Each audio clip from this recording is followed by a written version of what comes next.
What you are about to see contradicts everything you were taught in school. This is not special effects, not editing, not Photoshop. This is a real object standing right now, in a real temple, in a real country, doing something that, by every known law of physics, should be impossible. A stone column, weighing several tons, suspended in mid-air, for 500 years. Thousands of people travel here every single year. Scientists stay silent. Official sources dodge the question. And those who do try to explain this phenomenon either don't know the truth or don't want you to know it. This is the Lepakshi temple, and it has a secret that tourist brochures will never tell you. I am not going to feed you beautiful legends. I'm going to show you what lies behind them. The real story. The one you won't find in any official publication. The one that explains everything and shocks harder than any myth ever could. Stay until the end, because you will not see this ending coming. I guarantee it. India is a country where every stone is older than most European nations. Temples stand here that are 1,000 years old, and each one holds its own story. But among the thousands of structures scattered across the subcontinent, one single object has managed to outrun even the most celebrated architectural masterpieces in terms of sheer popularity. It is not the Great Ghats of Varanasi, nor the Pink City of Jaipur. It is one solitary column inside a modest temple in the southern state of Andhra Pradesh. The Lepakshi temple was built in the 16th century during the era of the Vijayanagara Empire, one of the last great Hindu states, which eventually fell to the forces of the Deccan Sultanates. The builders of that era worked with stone in ways that no craftsman today can replicate. Granite columns covered in carvings so fine they resemble jewelry rather than structural elements. Ceilings painted with frescoes that have survived 5 centuries of monsoons, heat, and human indifference. This refers to the broader tradition of Dravidian architecture, which once set the standard for an entire region stretching across southern India. But tourists do not travel to Lepakshi for the frescoes, not for the carvings. They come for one specific column that, according to eyewitnesses, does not touch the ground, or rather, almost does not touch it. And that, almost, has become an industry in its own right. Every year, tens of thousands of people from across the world buy tickets, board buses, make their way to the small town of Lepakshi, pay the entry fee, and head straight for that column. They photograph it, film it, slide handkerchiefs, towels, and sheets of paper underneath it. This refers to that rare situation where a single architectural element completely overshadows everything else around it. A temple with extraordinary murals, a colossal sculpture of the sacred bull Nandi, one of the largest in all of India. A history spanning 5 full centuries, all of it reduced to background noise by one column. People come for the effect, for the sensation that physics operates differently here, for proof that the ancients possessed knowledge that modern science prefers not to discuss. That is precisely how it is framed across dozens of websites and video channels. Lost technology, ancient anti-gravity, what scientists are hiding from you.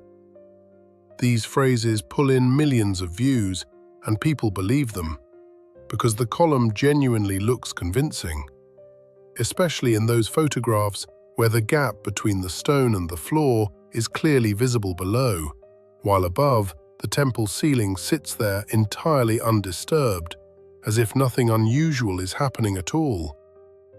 The Lepakshi temple stands in the state of Andhra Pradesh, roughly 120 kilometers north of Bangalore. A small town, no particular infrastructure, No five-star hotels anywhere nearby. But the temple itself is the real thing. It was commissioned in the 1530s by two brothers, Virupana and Viranana, who served as governors under the Vijayanagara Empire, one of the most powerful states in medieval India, which controlled vast territories across the southern subcontinent and resisted the pressure of the Muslim sultanates for nearly 2 centuries. Construction followed the tradition of Dravidian architecture, with its characteristic stepped towers known as gopuras, deep mandapas, and colonnades that disappear into semi-darkness. But Lepakshi stands out even within this tradition. The main hall contains 70 columns, and every single one of them is covered in carvings. Not simple ornamentation.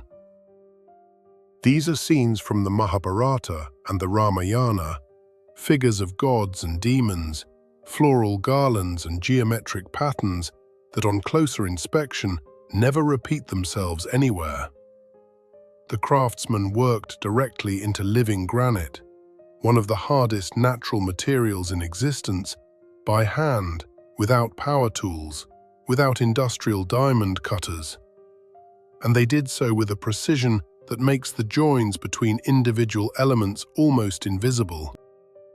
This refers to an era of Indian architecture when masters did not merely build, they competed with eternity. And in most cases, they won. The frescoes on the ceiling of the main hall are a separate story entirely. They were applied using a technique close to the European understanding of fresco, that is, onto wet plaster, which gives the pigments exceptional durability. The total painted area runs to several hundred square meters. The colors, ochre, indigo, green and black, have barely faded over 5 centuries. Art historians describe the Lepakshi murals as among the finest examples of Vijayanagara-era painting. Tourists photograph the ceiling for approximately 30 seconds and then run to the column. The column in question is located in the northeastern part of the temple complex, in what is known as the Assembly Hall.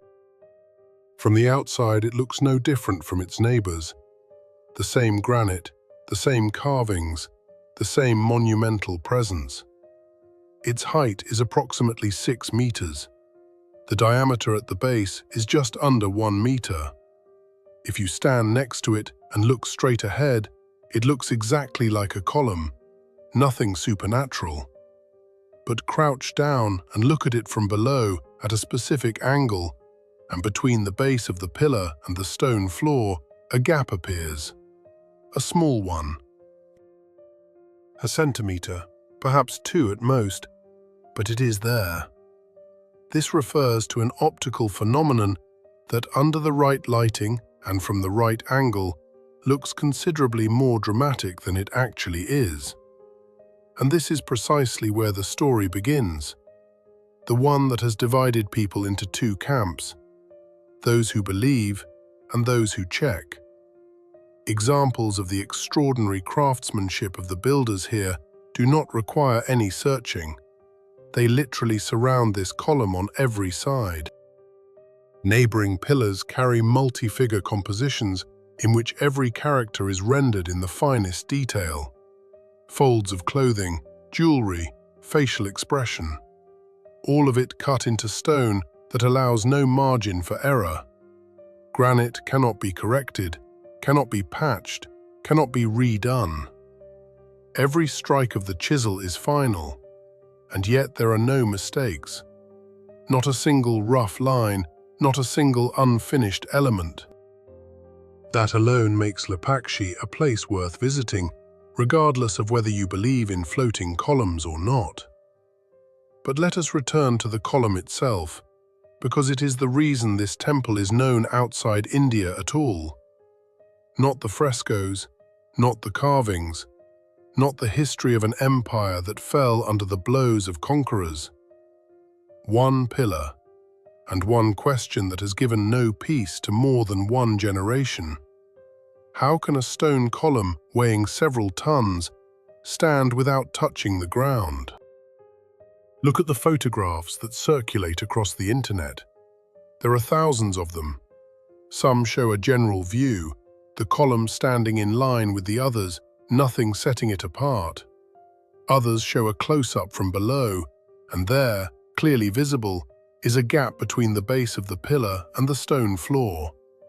Not a crack, not a shadow, not a trick of the light. A gap, a space, air between stone and stone where there should be none. And the column does not fall. It stands. It holds the ceiling. It has been doing so for 500 years. This refers to a visual effect that the human brain categorically refuses to accept with any calm. We have known since childhood, heavy objects fall. Columns rest on foundations. Stone does not float. But here, it floats, or appears to float. And the difference between those two statements turns out to be considerably thinner than it first seems. That is precisely why people come here with towels, not because they are superstitious or naive, but because they want to check for themselves, with their own hands, with their own towel. A person crouches down, takes a piece of cloth, and slowly slides it under the base of the column. And the cloth passes through. It does not catch. It slides beneath a stone that by every known law of physics should have pressed that cloth flat against the floor. People stand up and look at one another. Silence. Then someone says, "So how do you explain that?" This refers to the moment when an abstract puzzle becomes a personal experience. And personal experience is the hardest argument to refute. Photographs with towels first appeared online in the early 2000s and have since spread across the world. They are posted on forums dedicated to anomalies, in groups focused on ancient civilizations, on pages where people discuss what official science is concealing. The captions beneath the images range from the restrained, unexplained phenomenon to the outright proof of anti-gravity. And thousands of people like the posts, write comments, share the images. Because the photograph is convincing, because it looks irrefutable. Not a single towel ever pushed under this column has passed all the way through. There has always been a point where the cloth met something solid. But those photographs are almost nowhere to be found online. They do not accumulate views. They do not spread across forums. Because a column that almost floats, but not quite, is not the story anyone wants to tell. The anti-gravity theory did not appear yesterday. It was not invented by some lone individual on the internet. Over the past half-century, an entire tradition of pseudoscientific explanations has formed around this column, one that lives, reproduces, and sustains dozens of authors across the world. The formula is simple. Take a real object with a real anomaly, add a reference to lost knowledge, sprinkle in some official science is silent on this, and you are done. There is an audience. The views come in. The money follows. The versions on offer vary with impressive creativity. Some claim the column is made from a special alloy that neutralizes gravity. Others insist that a geomagnetic anomaly runs beneath the temple, physically repelling the stone from the ground. Others go further and assert that the builders of Lepakshi possess technologies comparable to, or possibly exceeding, our own. Some write plainly, this is the legacy of a vanished civilization, the one we call Atlantis, or Lemuria, or simply the ancients, without further specification. This refers to a well-established information genre with its own audience, its own logic, and its own rules. And fighting it with facts is roughly as effective as extinguishing a bonfire with a glass of water. What is characteristic is that not one of these versions offers a verifiable hypothesis. Not one provides instructions for reproducing the effect. Not one explains why anti-gravity operates only in one specific location of one specific temple and nowhere else on Earth. These are inconvenient questions, which is why no one asks them. Or rather, people do ask them, but in the comments they are quickly buried under phrases like, "You're just not ready to accept the truth," or "The system is designed to keep us from finding out." Meanwhile, if you look at the column without the mystical filter, the picture changes completely. There is no suspension in mid-air. There is no anti-gravity. There is an architectural object with a slight deviation from the vertical at its base, which, at a specific angle of observation, creates the illusion of a gap. This illusion is convincing enough to fool even people with technical educations. But an illusion is not a physical phenomenon, and it is certainly not evidence of lost technology. This refers to a basic principle of human perception. We see what we want to believe. Especially when the surrounding environment, a dimly lit ancient temple, the smell of incense, a crowd of equally searching people, amplifies the suggestive effect several times over. There are no secrets in this column. That is unpleasant to hear for those who traveled from another city or another country specifically to see it. It is unpleasant to acknowledge for those who have already published an enthusiastic post about proof of anti-gravity. But facts are more stubborn than tourist expectations. The column stands on the ground. It always has. And the explanation for why it looks otherwise is far more prosaic than any theory about ancient civilizations. So much more prosaic that telling it feels almost embarrassing. Almost. Before moving on to the history, let us do what everyone who has ever written about this column should have done from the start. Let us simply look at it from the other side. Literally, change the angle. Because the angle is all that stands between the myth and the reality. There is a category of photographs that is difficult to find online. Not because anyone is hiding them, not because the system removes them, but because they interest no one. They do not accumulate likes. They do not spread through groups. They simply exist, quietly, invisibly, somewhere on the third page of search results. In these photographs, the column is not shot from below at a sharp angle, but from the side, at full height, in ordinary daylight. And in them, something is clearly visible that cannot be seen in the sensational images. The point where the base of the column contacts the floor. It is there. It has always been there.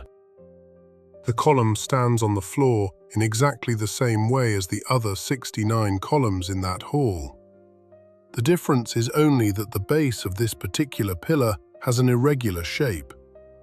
It is neither perfectly round nor perfectly flat. Over time, under the effect of load and, as we will discover shortly, as a result of quite specific historical events, the contact between the stone and the floor became concentrated in several points. Small ones, almost invisible from certain angles, but entirely sufficient to keep a multi-ton structure standing vertically for 500 years. This refers to basic mechanics. For the stability of a solid body, a few points of support are enough, provided their arrangement ensures equilibrium. The column is not floating, it is resting, just not in the way we are accustomed to seeing. Now for the towels. This ritual, which has become practically obligatory for any tourist visiting Lepakshi, works exactly as described above. A person takes a piece of cloth and begins sliding it under the base of the column. In one section, the cloth moves freely, where there is a gap of 1 centimetre or so between the stone and the floor. Then the cloth stops. precisely at the point where the stone contacts the floor. The person feels the resistance, pulls the cloth out and says, "It passed through." Technically, yes, it passed. Partially, but never all the way through, never completely. Look carefully at the towel photographs that spread so actively across the internet.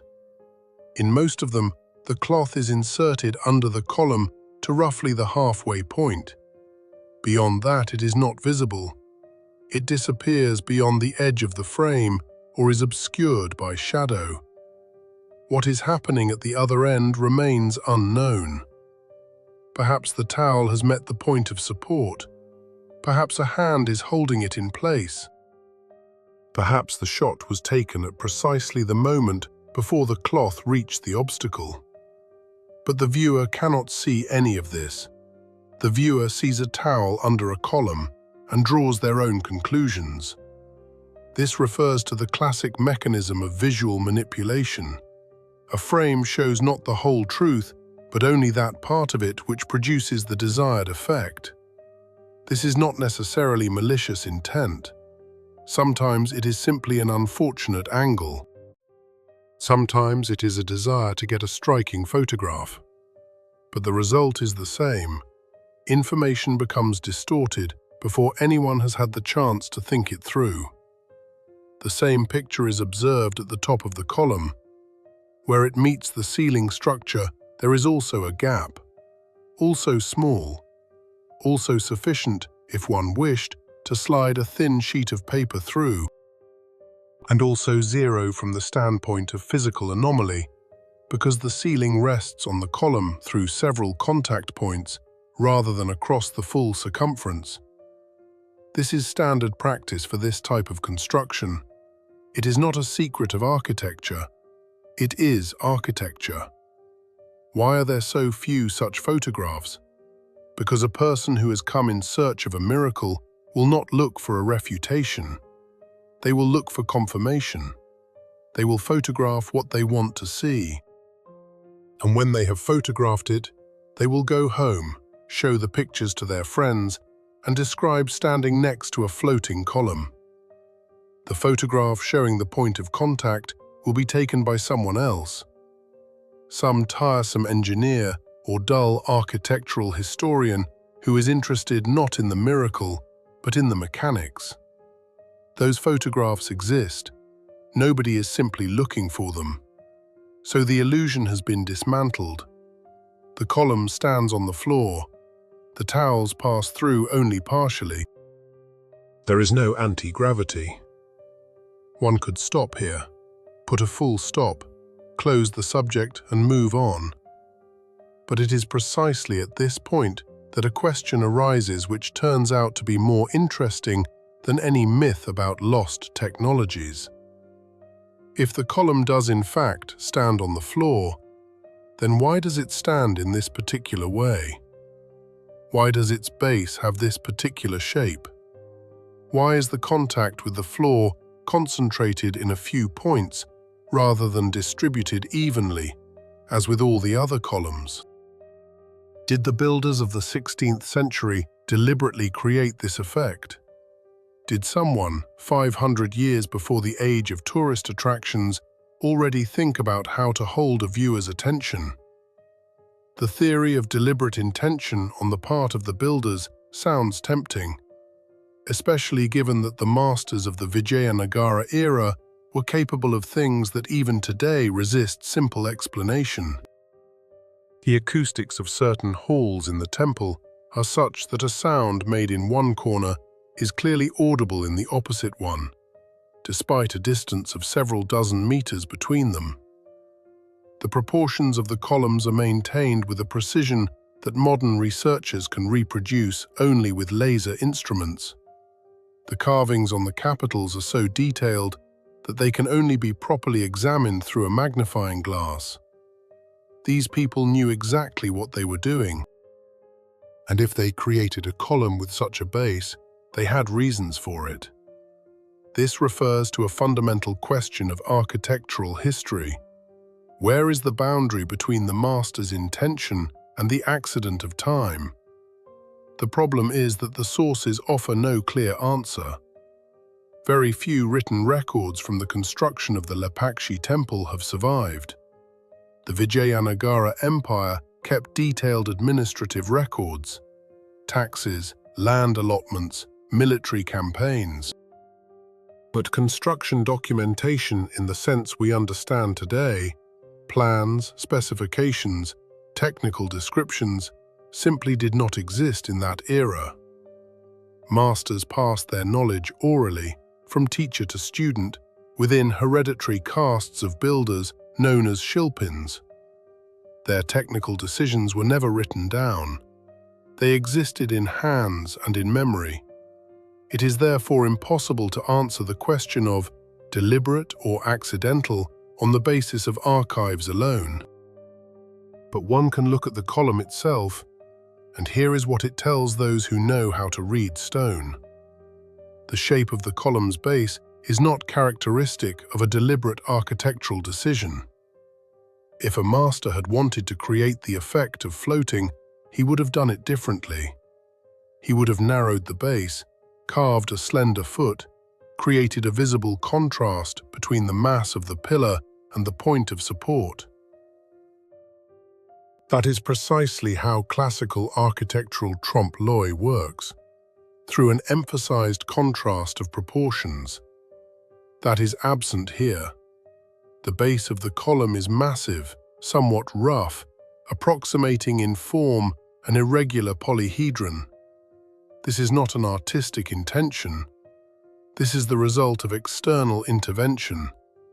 This refers to the key observation that completely changes the direction of the investigation. The column looks the way it does, not because it was made this way. It looks this way because something was done to it afterwards. What exactly, and when, is a different story. A story that unfolds not in the 16th century, but considerably later. A story in which the participants are not Indian shilpin masters, but entirely different people, with entirely different tools and entirely different objectives. A story that explains everything and contains not a gram of mysticism. Only facts, only concrete events, only a decision made on one specific day which accidentally transformed an ordinary column into an object of worldwide pilgrimage. The ancient builders did not create this effect deliberately. They created a column, simply a column, one of 70 in a row beneath a single ceiling in a single hall, equal among equals. What made it special happened without their involvement, and it happened in the 20th century. The 20th century reached the Lepakshi temple the way it reached most monuments of ancient India, through British colonial administration. By the time English officials had turned their serious attention to the inventory and restoration of the subcontinent's temple heritage, many sites were in a condition that was politely described as requiring intervention. Lepakshi was no exception. 5 centuries without systematic maintenance, that is, 5 centuries of dust, moisture, roots of plants forcing their way through stone joints, and a gradual shifting of structural elements under their own weight. The British government, as part of its policy of preserving India's architectural heritage, a policy that was, it must be said, highly selective and not without colonial pragmatism, dispatched a team of engineers and workers to Lepakshi. The task was standard for such expeditions: inspect, document, reinforce where necessary. However, in the course of the work, it became apparent that one of the columns in the main hall was standing incorrectly. Its base did not provide the degree of stability that British engineers considered acceptable. A decision was made to relocate the column. This refers to an era of colonial restoration when European standards of engineering safety were mechanically applied to structures built according to an entirely different logic, a logic that had functioned without a single failure for 5 centuries. The workers began the dismantling, and here began something that would later become a legend, although calling it a legend is difficult because everything that happened is perfectly susceptible to technical explanation. The column would not move. Not in any mystical sense. Nothing supernatural occurred.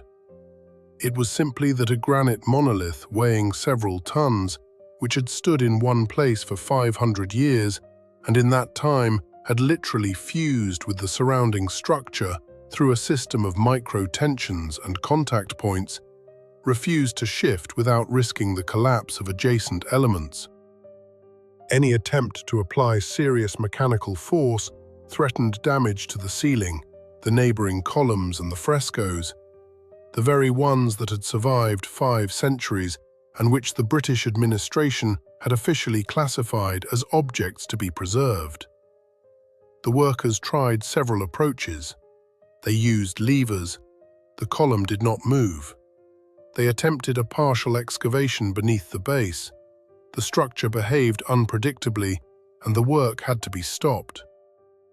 Each new attempt only more firmly convinced the engineers that they were dealing with an object easier to leave alone than to touch. Because the cost of an error was too high, damaging one of the finest collections of Vijayanagara-era frescoes was not the kind of outcome that could be entered into a report as a routine incident. This refers to a paradox of restoration practice encountered by specialists across the world. Sometimes an attempt to improve an object does it more damage than several centuries of natural aging. In the end, a decision was made to leave the column alone. The official formulation was approximately this: the object has historical value in its existing state. Dismantling carries unacceptable risk to surrounding structures. Work to cease. The column was left standing where it stood, but left no longer in quite the position it had occupied for 500 years. Several attempts to shift it from its place had produced a result. Not the intended one, but entirely measurable. The base of the column had shifted relative to its original position. Only slightly, by a fraction of a degree, but that was enough for the character of the contact between the stone and the floor to change. The points of contact became concentrated. A gap that had not previously existed, or had been barely perceptible, became somewhat more pronounced from certain angles. That is, the floating effect. Not a lost technology, not anti-gravity, not the wisdom of ancient civilizations. It is the trace left by a failed dismantling attempt carried out by British engineers in the 20th century. A bureaucratic decision recorded in a few lines of a report, now stored somewhere in the archives, which no one searches for because they destroy a story that is far too attractive to abandon. The irony of this situation is dense enough to cut with a knife. The British came to the temple intending to bring it up to their own standards. They were unable to move the column. They left behind precisely what today draws tens of thousands of tourists every year. By accident, without any intention. Simply because granite proved stronger than an administrative decision. This refers to one of the strangest mechanisms by which history operates. The greatest tourist phenomena frequently arise not from grand designs, but from minor errors, bureaucratic decisions, and technical failures that their authors would prefer to forget entirely. The builders of the 16th century created a temple. The British engineers of the 20th century accidentally created a legend. And the internet of the 21st century turned that legend into an industry.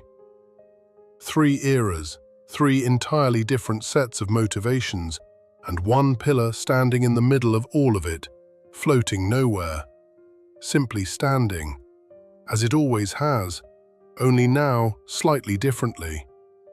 And that is the whole mystery. It could have been summed up in a single sentence. British engineers tried to remove a column. failed, and left behind a gap that the entire world took for anti-gravity. But one sentence is too little for a story that has had time to accumulate myths, travel halfway around the world as viral photographs, and turn a modest temple in the state of Andhra Pradesh into a site of international pilgrimage. It is worth pausing for a moment to appreciate the scale of what has happened. One gap between stone and floor, a centimetre wide, produced by a failed dismantling attempt, generated an entire industry. Books, articles, videos with millions of views. Tourist itineraries, souvenirs, tour guides who describe the floating column with an expression suggesting they personally witnessed its creation. People who fly in from Europe, America, Australia, specifically solely for this one pillar.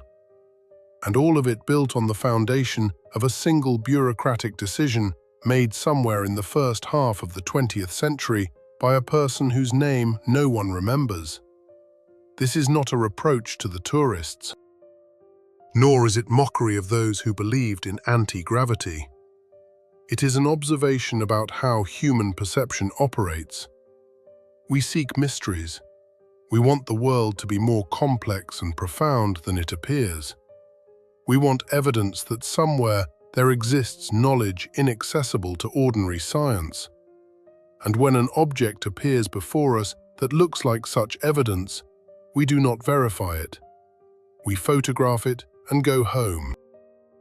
This refers to a fundamental property of human cognition that psychologists call confirmation bias. We notice what fits our picture of the world and fail to notice what dismantles it. Photographs with towels, we notice. Photographs showing the point of contact, we do not. Articles about anti-gravity, we read. Engineering explanations, we scroll past. The Lepakshi temple is no worse for any of this. On the contrary, if one looks away from the column and examines what surrounds it, one finds one of the finest examples of medieval Indian architecture available for public visit. 70 columns with unique carvings, frescoes before which many celebrated works of world painting pale. A sculpture of the sacred bull, Nandi, nearly 5 meters in length, carved from a single block of granite without a single join. Acoustics that modern architects cannot reproduce. A history reaching back to an era when most current states did not yet exist within their present borders. All of this is there. All of it can be seen, touched, heard, and all of it remains in the shadow of one pillar with a centimetre gap. Because the gap promises a mystery, and a mystery is more interesting than a fact, especially when the fact is prosaic and the mystery is beautiful. But here is the paradox. The real history of this column, the story of how accident defeats intention, how a bureaucratic error outlives the empire that made it, how a granite monolith proves stronger than an administrative decision. That story is no less compelling than any myth about anti-gravity. It is simply structured differently. It contains no mysticism, but it contains irony, scale, and the collision of eras. It contains British engineers who came to impose order and left having created one of the most recognizable architectural phenomena in modern tourism. It contains a stone that outlasted an empire, a colonial administration, Indian independence, and the age of the internet, and continues to stand, slightly differently from before, but standing. This refers to the kind of story that becomes more interesting, not less, when you learn the truth. Because the truth here is richer than invention. It simply requires a little more attention than a photograph with a towel. The floating column does not exist. What exists is a column with a history, and that history is about us. about how we look at the world, about what we choose to see, about how we prefer a beautiful mystery to an inconvenient explanation, and about how sometimes the inconvenient explanation turns out to be more beautiful than any mystery. If only we give ourselves the trouble of reading it all the way to the end. If this story surprised you, then we did our job. That is exactly why we are here. Not for pretty pictures, but for what stands behind them. For the real facts that turn out to be more compelling than any myth. If this approach resonates with you, hit the like button. It is a simple action that tells the algorithm this material is worth showing to more people. It costs you nothing, but it makes a real difference. Subscribe to the channel if you have not already done so. There are no random topics here. Every episode is a story backed by real events, real people, and real decisions that change the way we see the world. Click the bell, otherwise new episodes simply will not appear in your feed. That is how the algorithm works, and there is only one way around it. See you in the next episode.